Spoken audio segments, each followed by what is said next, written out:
ಸ್ವಾಗತ. Prime ಸಕ್ಸಸ್ನ GK ಶಾರ್ಟ್ಸ್ಗೆ ನಿಮ್ಮೆಲ್ಲರಿಗೂ ಸ್ವಾಗತ. ಇವತ್ತಿನ ಚರ್ಚೆ ಭಾರತದ ಪ್ರಮುಖ ಸರ್ಕಾರದ ಯೋಜನೆಗಳ ಬಗ್ಗೆ.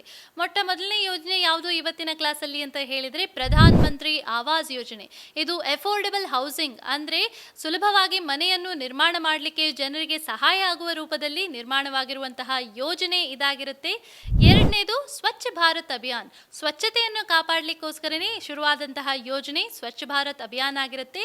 ಮೂರನೇದು ಬೇಟಿ ಬಚಾವ್ ಬೇಟಿ ಪಡಾವ್ ಅಂದರೆ ಹೆಣ್ಣು ಮಕ್ಕಳ ಕಲಿಕೆಯನ್ನು ಉದ್ದೇಶಿಸಿ ಅದರ ಆಧಾರದ ಮೇಲೆ ಈ ಯೋಜನೆಯನ್ನು ಸ್ಥಾಪನೆ ಮಾಡಲಾಗಿದೆ.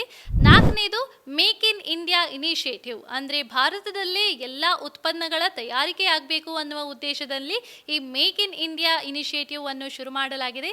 ಹಾಗೂ ಐದನೇದು ರಾಷ್ಟ್ರೀಯ ಉಚ್ಚತಾ ಶಿಕ್ಷಣ ಅಭಿಯಾನ್, ಇದು ಹೈಯರ್ ಎಜುಕೇಷನ್ಗೆ ಸಂಬಂಧಪಟ್ಟಂತಹ ಒಂದು ಯೋಜನೆ ಆಗಿರುತ್ತೆ. ಇದಿಷ್ಟು ಇವತ್ತಿನ ಮಾಹಿತಿ. ಮುಂದಿನ ಸಂಚಿಕೆಯಲ್ಲಿ ಸಿಗೋಣ. Thank you.